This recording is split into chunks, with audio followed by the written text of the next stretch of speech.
হেলেঞ্চা শাক খুবই উপকারী একটি শাক। কম বেশি আমরা সবাই চিনি। এই শাকের অনেক উপকারিতা রয়েছে, তার মধ্যে বিশেষ করে পেট ঠান্ডা রাখে। ডায়রিয়া বা আমাশয় হলেও এই শাক খেলে পেটের জ্বালা পোড়া কমে। আর যাদের কোষ্ঠকাঠিন্য বা হাঁপানির সমস্যা রয়েছে তাদের জন্য এই শাকের রস খুবই উপকারী। ঋতু পরিবর্তনের এই সময়ে বিভিন্ন ধরনের অসুখ বিসুখও হয়। দেখা যায় অনেক সময় জ্বর সর্দি কাশি হলে মুখের রুচি নষ্ট হয়, ক্ষুধাও বাড়ে না। এই শাক রান্না করে খেলে ক্ষুধাও বাড়ে, আবার মুখের রুচিও ফিরে আসে। এই শাক দিয়ে ভাজা বড়া, শুক্তো, তরকারি বা মাছের ঝোল সবই রান্না করা যায়। আজ তৈরি করছি খুবই হেলদি একটি রান্না, মাছ দিয়ে হেলেঞ্চা শাকের শুক্তো।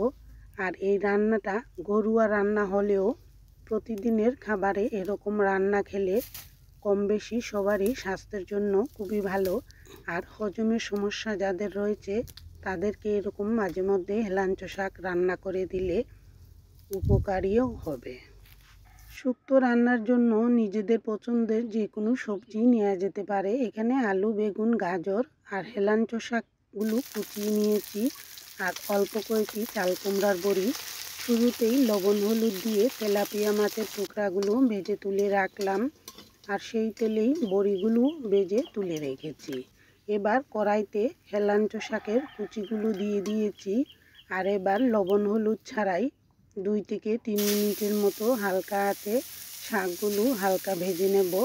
এতে শাকের স্বাদটাও ভালো হবে। আর এভাবে শুক্তোতে শাকগুলো একটু ভেজে দিলে শুক্তের স্বাদটাও ভালোই লাগে। ভাজা হয়ে গেলে কুচানো সবজিগুলো দিয়ে দিয়েছি, আর এবার আস্তে আস্তে চুলার আঁচটাও একটু বাড়িয়ে দেব। পরিমাণ মতো লবণ এবং সামান্য পরিমাণে হলুদ দিলাম। শুক্তোতে হলুদের পরিমাণ কম করে দিলেই ভালো হয়। আর এই রান্নাটা যত কম মশলায় তৈরি হয় ততই খেতে ভালো লাগে। চুলার আঁচ বাড়িয়ে দিয়ে এভাবে 3 থেকে 4 মিনিটের মতো সবজিগুলো সুন্দর করে কষিয়ে নিচ্ছি। শুক্তোতে সামান্য একটু তিতে না হলে খেতে ভালোও লাগে না, তাই হেলাঞ্চা শাকের পরিমাণ একটু বাড়িয়ে দিলাম, এতে তিতেটাও পূরণ হয়ে যাবে। এবার নেড়ে চেড়ে দিয়ে জল দিয়েছি সামান্য পরিমাণে। সবজিগুলো আগেই কষিয়ে নেওয়া, তাই অতিরিক্ত জল লাগেও না। নেড়ে চেড়ে দিয়ে ঢেকে রাখলাম, আর এতে চাল কুমড়ার বড়ি আর সামান্য চিনি দিলাম, এতে শুক্তোর স্বাদটাও ভালোই লাগবে। সবজিগুলো সেদ্ধ হলে ভাজা মাছ দিয়ে দিয়েছি, লবণে কম ছিল, সামান্য লবণও দিয়ে দিলাম। আর ঝোলটা আর একটু গাঢ় হয়ে আসলে এবার কিছুক্ষণের জন্য কড়াইটা নামিয়ে রাখছি। এতে সামান্য পরিমাণে সরিষা ফোড়ন দেব। অন্য একটি কড়াইতে সামান্য তেলে সরিষা ফোড়ন দিয়ে দিলাম, আর এবার ভাজা সরিষা সেই শুক্তোর কড়াইতে দিয়ে দেব। এতে শুক্তোর স্বাদ এবং ঘ্রাণ দুইটাই বেড়ে যাবে।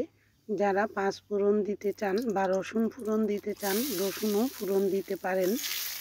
এবার ভাজা সরিষা এবং তেল শুক্তোর তরকারির সাথে খুব ভালো করে আস্তে আস্তে মিশিয়ে দিতে হবে, যাতে মাছগুলো না ভাঙে। তৈরি হয়ে গেল খুবই স্বাস্থ্যকর এবং উপকারী একটি রান্না, মাছের শুক্তো। হেলাঞ্চা শাক হাতের কাছে থাকলে এভাবে শুক্তো তৈরি করে নিন। আবার অন্য যে কোনো রান্নাও কিন্তু খুবই উপকারী। কেমন লাগলো জানাবেন, আর পাশে থাকার জন্য সবাইকে অসংখ্য ধন্যবাদ।